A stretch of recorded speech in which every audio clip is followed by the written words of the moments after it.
Assalamualaikum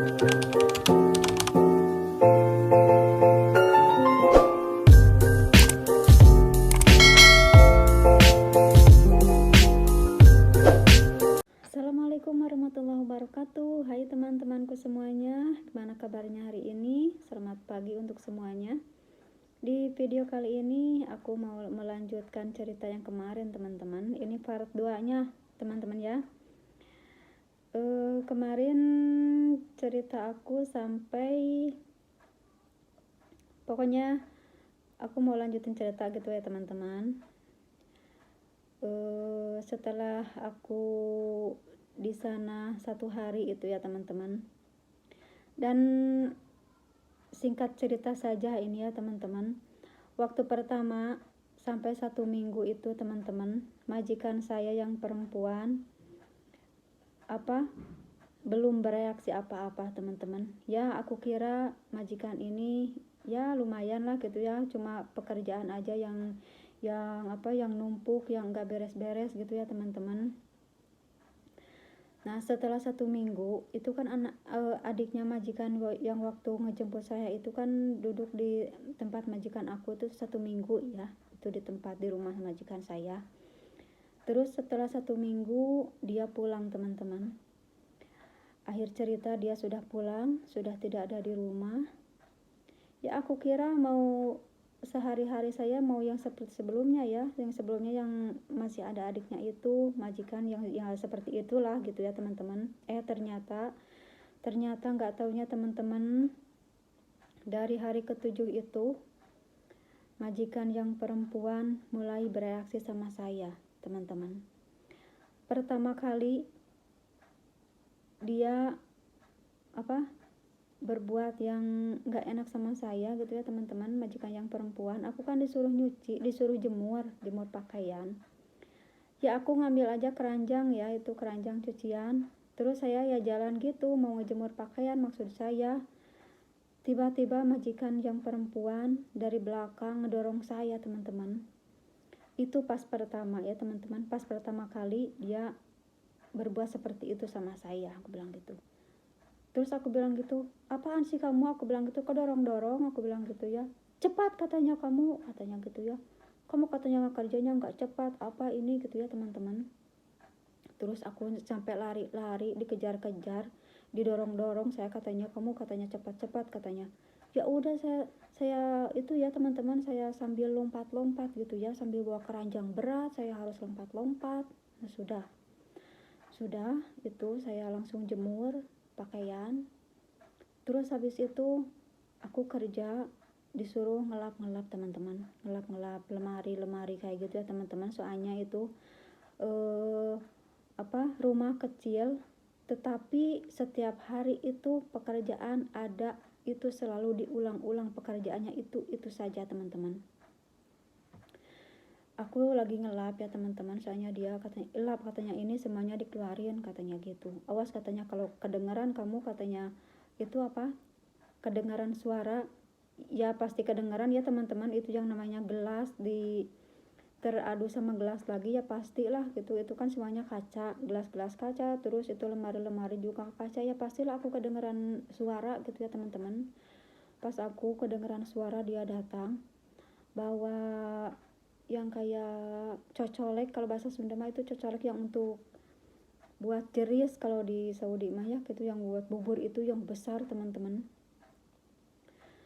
Pertama aku dipukul pantat saya teman-teman, kan aku ketinggian, aku pakai kursi gitu atau teraje kayak gitu ya teman-teman, teraje kayak gitu, aku pakai teraje. Terus pantat saya digebuk sama kayu itu yang buat jeris itu teman-teman. Terus aku bilang, apa kamu, aku bilang gitu, kok kamu mukul-mukul saya, aku bilang gitu. Diam katanya kamu, katanya. Udah katanya lanjutin lagi katanya kerjanya, katanya gitu. Terus aku disuruh lagi ya yang satunya lagi. Terus aku kedengeran lagi suara tok tek kayak gitu ya teman-teman. Tangan saya digebukin, ini semuanya digebukin pokoknya ya teman-teman. Terus aku bilang, majikan saya kok kasar banget, aku bilang gitu ya gitu. Ya udahlah, aku bilang gitu. Terus hari demi hari teman-teman ya, hari demi hari majikan kok kayak biada banget, aku bilang gitu ya, semakin kesini semakin menjadi-jadi, aku bilang gitu. Terus pada suatu hari itu saya lagi, dianya itu kan anaknya itu mainan air ya di tempat kolam-kolaman plastik itu teman-teman, yang diisi air itu ya, tempat kolamnya itu ya. Aku disuruh jagain dia, katanya kamu katanya jagain dia. Mungkin aku hari itu sudah 2 mingguan lebih lah ke dia teman-teman. Nah aku disuruh jagain anaknya itu yang paling kecil itu umuran 3 tahunan lah gitu, nggak tahu 2 tahun setengah, nggak tahu lah pokoknya ya, kecil, masih kecil gitu ya. Terus aku suruh jagain, terus dianya bilang awas katanya kalau anak saya nyampe kena air katanya kepalanya, aku katanya guyur kamu katanya gitu ya. Terus namanya juga anak kecil mainan air gitu ya, ya pastilah rambutnya itu kena air gitu ya teman-teman. Terus dianya datang, kenapa katanya kamu, anak saya katanya diguyur air, aku bilang, dianya gitu ya. Terus aku bilang siapa yang nyiramin air, dianya mainan air, aku bilang gitu. Enggak katanya, kamu yang nyiramin katanya. Terus aku ya udahlah diam aja ya saya, daripada ngomel-ngomel nggak jelas itu majikan saya, aku bilang gitu, nantinya bakal makin menjadi-jadi gitu ya kalau kita layanin. Ya udah aku diam aja gitu ya teman-teman sambil lihat anaknya. Terus dianya itu mengguyur aku teman-teman. Aku kepala saya diguyur semuanya, aku basah kuyup ya teman-teman, aku basah kuyup semuanya, ini air, aku bilang gitu ya. Hijab saya semuanya, itu gamis saya, pokoknya baju saya basah kuyup semuanya air kayak gitu ya teman-teman. Terus dia dorong aku, katanya sini katanya kamu, katanya dia dorong aku, dibawalah aku ke kamar, yang dimana kamar itu sudah didinginkan sama AC yang full dingin teman-teman.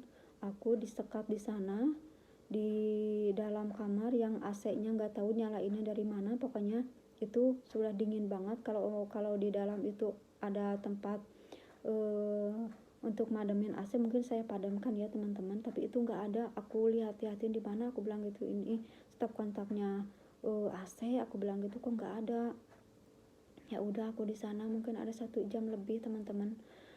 Terus dia bukain pintu soalnya malam, mungkin aku disuruh kerja kayak gitu ya teman-teman.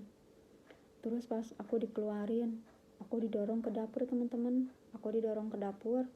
itu katanya lihat perabotan, katanya di dapur katanya acak-acakan, katanya kamu nggak mau dikerjain katanya gitu. Ih, dasar orang gila, aku bilang gitu ya. Aku kan disekat di kamar, ngapain bagaimana aku mau beres-beres gitu ya teman-teman. Bilang gitu, dasar orang edan, aku bilang gitu ya. Terus udahlah saya kerjain aja ya teman-teman, sambil aku nangis, sambil saya kedinginan teman-teman.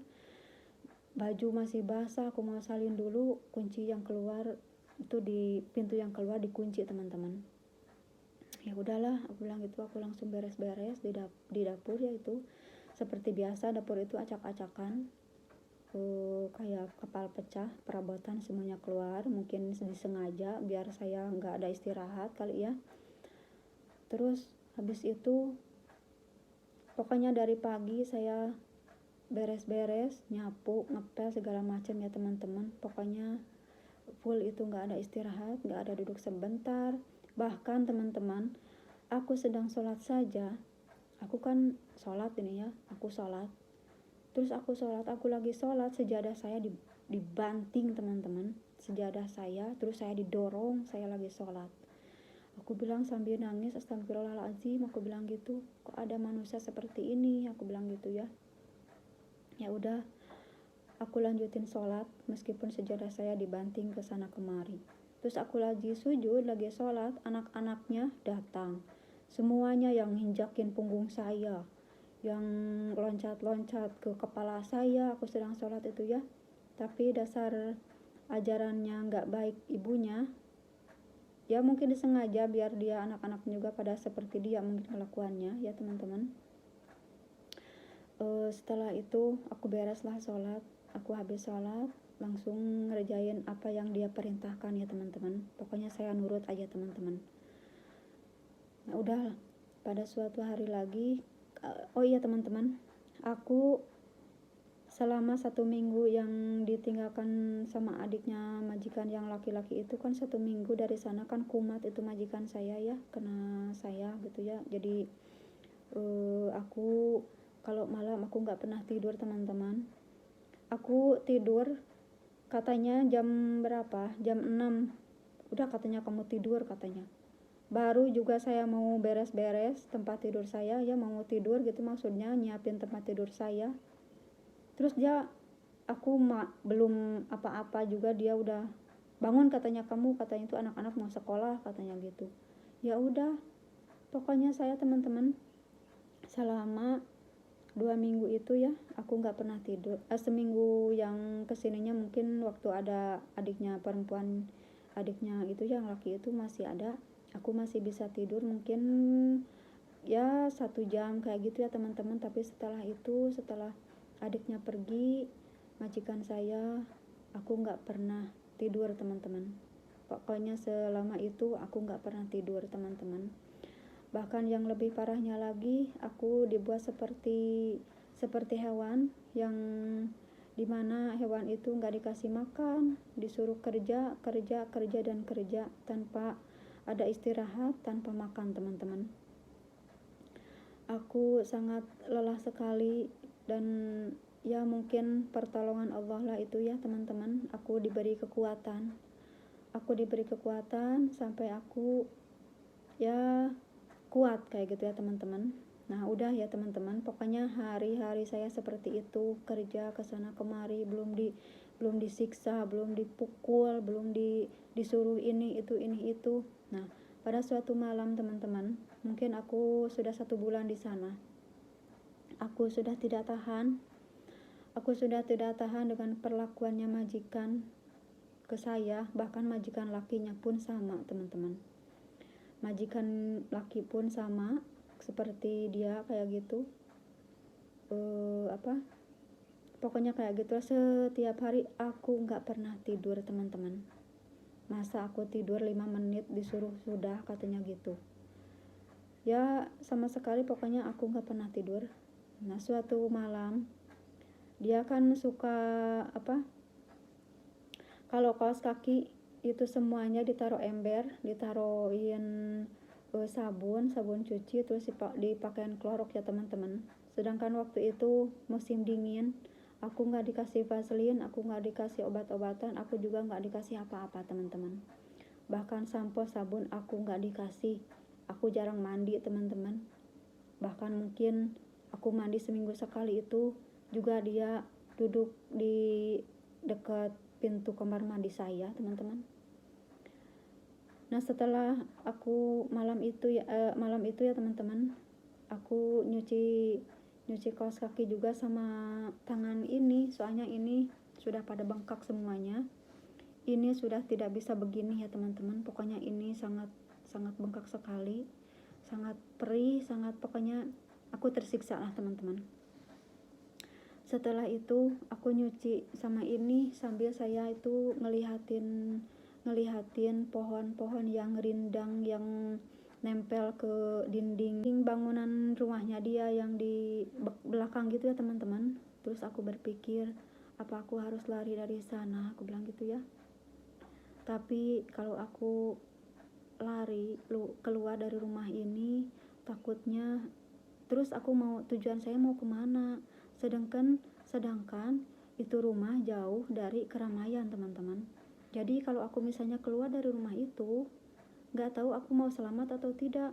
Aku takutnya nemu orang-orang yang lebih jahat teman-teman, seperti orang-orang yang kayak orang-orang luaran ya kayak gitu ya teman-teman. Soalnya kalau di Saudi itu kan sangatlah menakutkan ya teman-teman.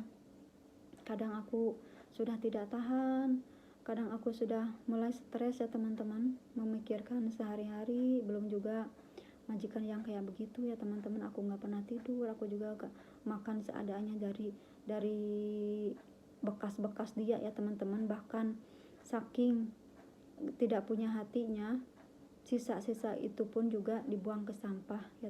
Terpaksa ya teman-teman, saya karena mau menahan untuk hidup, aku makan dari mana saja, yang penting aku bisa bertahan untuk hidup teman-teman gitu ya. Terus setelah itu aku mulai berpikir ya teman-teman, apa aku harus loncat, aku bilang gitu ya, dari rumah ini. Tapi kok rasanya aku agak sedikit takutnya kan di rumah itu cuma ada 6 atau 10 rumahan kayak gitu ya teman-teman. Jadi kalau aku misalnya minggat dari rumah, takutnya aku ditangkap sama orang-orang sekitar rumah dia, soalnya itu semuanya masih saudaranya majikan saya teman-teman. Jadi aku berpikir dibulak-balik kayak gitu ya teman-teman, kalau aku sampai minggat dari rumah ini, aku mau kemana, aku bilang gitu ya teman-teman. Tapi aku ya kalau sudah begitu, aku berpikir yang agak positif lagi. Aku serahkan segalanya sama Allah yang Maha Kuasa, karena Allah yang Maha mengetahui dan Maha tahu segalanya ya teman-teman. Aku sangat menjerit, hati aku sangat hancur, badan aku kesakitan ya teman-teman. Aku gak pernah tidur selama itu gitu ya teman-teman. Ya begitulah teman-teman, nasib saya yang seperti itu. Ya mungkin juga teman-teman juga mungkin merasakan, karena banyak yang senasib sama saya teman-teman. Aku sering lihat-lihat di YouTube gitu ya, banyaklah orang-orang teman-teman kita yang sangatlah miris gitu ya teman-teman, nasibnya seperti nasib yang saya alami ya teman-teman. Oh ya teman-teman, dikarenakan durasinya udah mau mepet lagi, udah kepanjangan ya teman-teman. Mungkin sekian dulu part yang 2-nya. Mungkin nanti ditunggu part yang ketiga ya teman-teman, soalnya cerita saya masih panjang teman-teman. Sampai nanti mungkin saya bisa keluar dari rumah itu dan selamat ya teman-teman. Segini aja dulu video dari saya. Terima kasih banyak sama teman-teman yang sudah ngikutin video saya ini. Mudah-mudahan teman-teman semua tidak merasakan apa yang aku rasakan ya teman-teman. Begitu, segini aja ya dulu. Wassalamualaikum warahmatullahi wabarakatuh. Bye teman-teman.